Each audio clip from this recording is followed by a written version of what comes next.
In the year 1933, when the world was in the grips of a frightful economic depression and the streets of New York painted a stark picture of despair, there lived, on the 75th Street, a struggling dancer with no job and no money, a dancer named Neville Goddard. I was a dancer, and if you couldn't eat, you couldn't pay to watch a dancer. So there were no shows playing on Broadway. Well, what I'm getting at, I didn't have a job, I had no money, and I was living in a basement. Completely broke and haunted by a strong desire to visit his family in Barbados, Neville's only glimmer of hope in those dark times was his friend and teacher Abdullah, an Ethiopian Jewish mystic who taught Neville the law, the Kabbalah, and the true meaning of the scriptures in the Bible. Now let's hear in Neville's own words how Abdullah taught him the law, later recognized as the law of assumption, which not only changed Neville's life but through his teachings, today continues to change millions of lives, allowing people to manifest their greatest desires. So, let's begin. I said to Abdullah in the month of October, late October, Ab, you know, I've been gone from Barbados for almost 12 years. Came here in 22. And it's almost 12 years, I've never had a desire to go back. But now I have a hungry desire, a haunting desire to go to Barbados. Not a thing stops me but the lack of money. I have no money. He said to me, you are in Barbados. I said, I'm in Barbados? He said, yes, you are now in Barbados.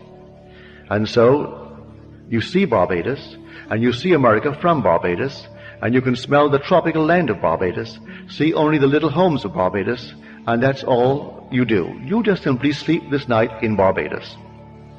Well, I thought him insane, really. I mean, at the moment, it seemed so stupid, because 72nd Street, we still had 50 and 60-story buildings.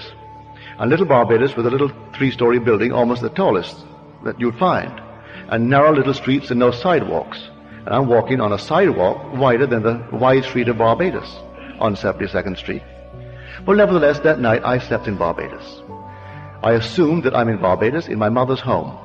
And then I saw America relative to Barbados, and it wasn't under me that night, it was north of me about 2,000 miles. Well, the next day, I didn't tell him anything. About a week later, when nothing happened, I thought I would approach him. This time we've moved into November. I said, you know, Ab, there is not a thing has happened. He wouldn't discuss it with me. He turned his back on me and went into his little library and slammed the door. About 3 times I tried to open up the discussion with my friend Ab between that moment when I first talked to him and the end. He would never discuss it. On the basis, how can he discuss with me how I am going to Barbados when I am already in Barbados? That's stupid to discuss how I'm going to go when I am in Barbados. And if I am faithful to my assumption, I can't discuss the how. I am already there. Well, this went on. On the morning of the 4th day of December, there's no job, no place to go, and the last boat that will get me there, my Christmas, is going to sail on the 6th. Under my door is a little letter from my brother Victor. And he said, as a family, we were never around the table at Christmas together. So in the letter, he justifies why he's asked me to come. He said, I know you don't have a job, and there's no excuse for not coming. And so I'm enclosing a draft for $50. You may need a shirt, a pair of shoes, socks, or something. And I've notified the Furnace Whitty line that you will come for a ticket. So the ticket is waiting for you at the Furnace line. Well, I was so excited, I rushed on down to the Furnace line, and I gave them my letter. They said, yes, we have a message here from your family in Barbados. We'll give you a ticket, but we haven't any first-class tickets left. You can go third class and use the facilities of the first, but you have to sleep third class until you hit the island of St. Thomas. When you hit St. Thomas, someone disembarks, then you may take a first-class bunk. I said, I'll take it. I rushed right up to Abdullah. And I said, Ab, I got my ticket for Barbados, but I have to go third class. I am all elated and happy about it. He said, who told you that you're going to Barbados? And who told you that you went to Barbados third class? You went to Barbados and you went first class. Would say no more. He isn't even happy that I'm going to Barbados now. So I went down on the morning of the 6th day of December with my third-class ticket. Went up to the desk as they're checking in the passengers, and I put my ticket forward. He said, "I've got good news for you, Mr. Goddard. Someone has cancelled, and you're going first class." And I went first class, all the way down to Barbados. 10 days down, 10 days back, with 3 heavenly months in Barbados. So all that I did, I tried to the best of my ability with his, I would call almost insolence. He was rude. But he taught me by his rudeness that I cannot discuss how if I am doing what I'm supposed to do. He tells me right away, "You are in Barbados."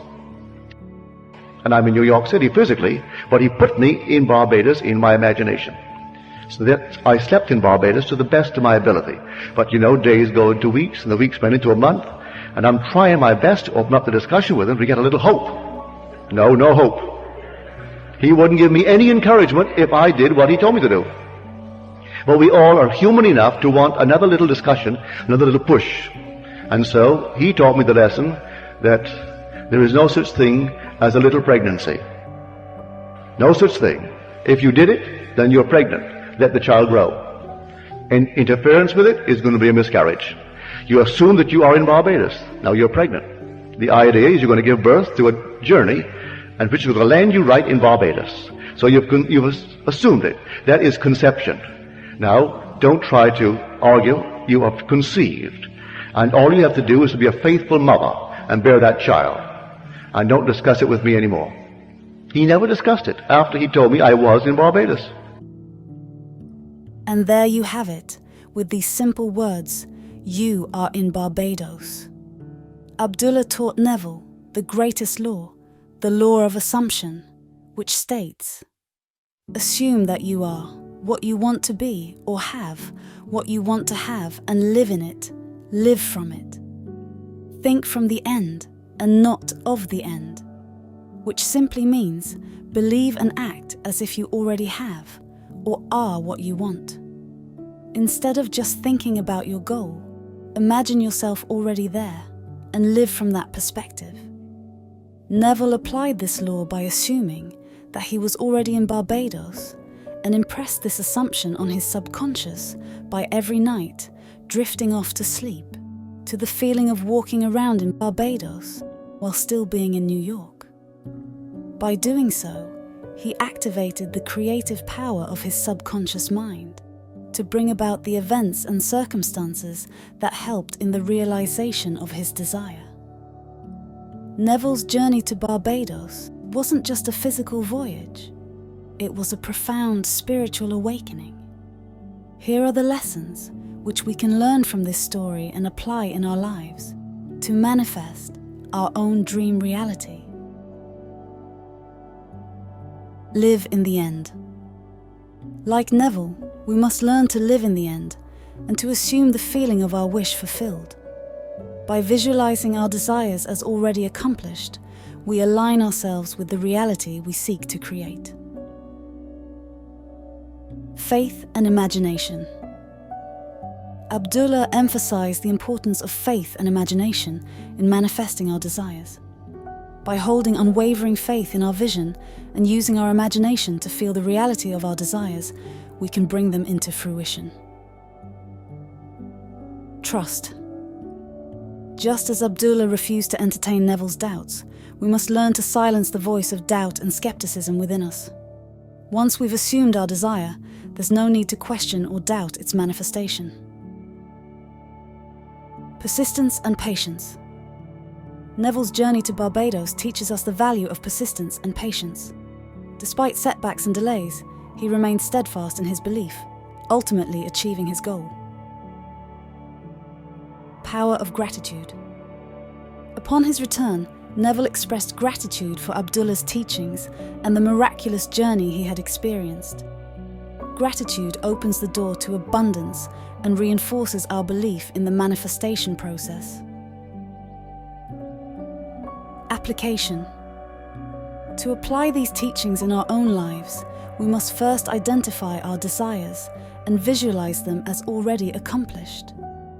We must then cultivate unwavering faith, silence doubt, and persistently hold on to our vision.